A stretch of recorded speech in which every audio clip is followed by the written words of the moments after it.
What's up, geeks and gamers? It's your boy Drunk 3PO. Came across this article that stated, are you surprised that J.J. Abrams had a part in The Last Jedi? And I'm just like, actually, I'm not surprised at this point. I'm not surprised. When J.J. Abrams signed on to do a Star Wars movie them years ago, I was kind of like, all right.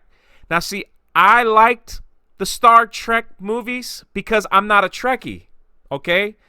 And so when I watched it, I was like, okay, I get it, Captain Kirk, whatever. Until I talked to Star Trek people, and they were like, no, he didn't do it. He ain't follow the Star Trek rules. And I was like, oh, it got me a little nervous. You know, Force Awakens comes out, and I'm like, yeah, it's kind of like A New Hope, but I get Star Wars on the big screen. You know, I fell for it. I fell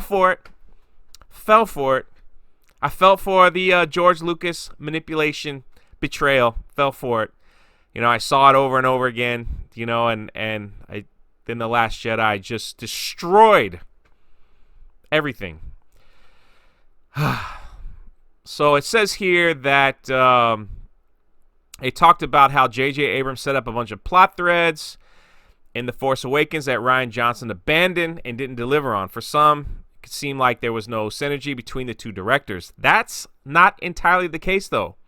Because, surprise, J.J. Abrams was actually involved in Star Wars The Last Jedi.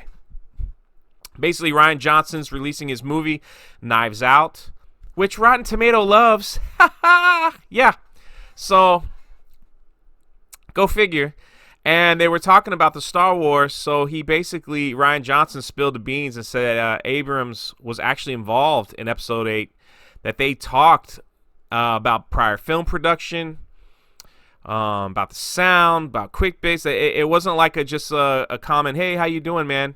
He said these were lengthy discussions about the direction of The Last Jedi. They said they were trading. It was more than just professional courtesies. But they talked. I even read that JJ had Rian Johnson film some footage for the upcoming The Rise of Skywalker, because there's footage from the island that, you know, Jake Skywalker was living on. And instead of just bringing the whole production team out there, he just said, hey Ryan, do me a favor, since you're ruining Star Wars. Why don't you just can you film this scene, since you got the stars there and the actors there and everything, and that way I don't have to come out here and do it. So I read that somewhere. I can't say it's 100% true, but for some reason I can't remember. I gotta find it because I know I read that somewhere. Tell me in the comments below if you heard that one as well. But it says here that Rian Johnson mentioned that he pitched the film story to J.J. Abrams, and Abrams gave him notes. Gave his notes. J.J. Abrams was involved to the degree and did give his input on The Last Jedi, but that doesn't mean he would have made some changes to the film as Rian Johnson did. All right, I'll give him that. J.J. might have made a different film. Might have. We'll never know. It'll be the long debate for years to come. You know, it'll be the long debate. Let's see. So Rian Johnson could be doing two things. And he could be like, don't put all the blame on me. I was just doing what I was told. Don't put all the blame on me, people. JJ helped me. He helped me. You know, we talked on the phone. He helped me.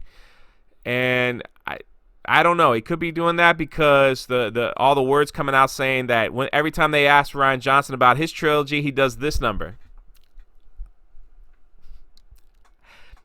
It's up to Lucasfilm. I'm here. I can do it.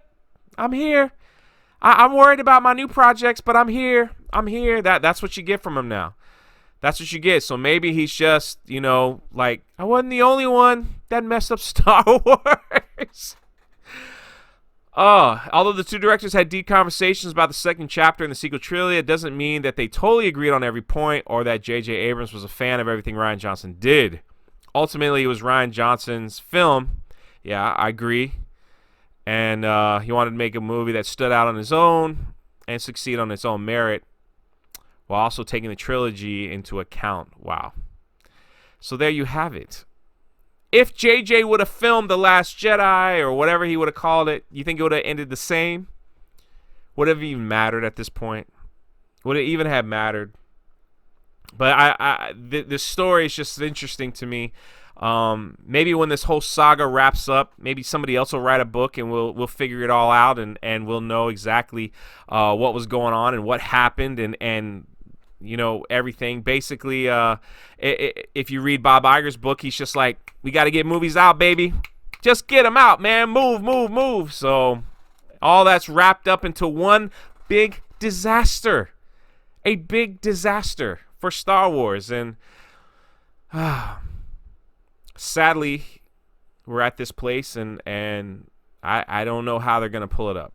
I don't know how they're going to fix it. So anyway, that's Drunk 3PO for Geeks and Gamers.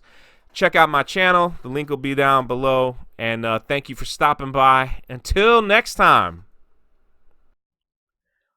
Hey everyone, it's Jeremy from geeksandgamers.com, and if you're a fan of Geeks and Gamers, please go to our website, visit our merchandise store. We have t-shirts, hoodies, hats, beanies, tank tops, and in the very near future, we're going to have many more products for you to choose from. So thank you for the support. We appreciate it. You guys have a great day, and we will talk to you later.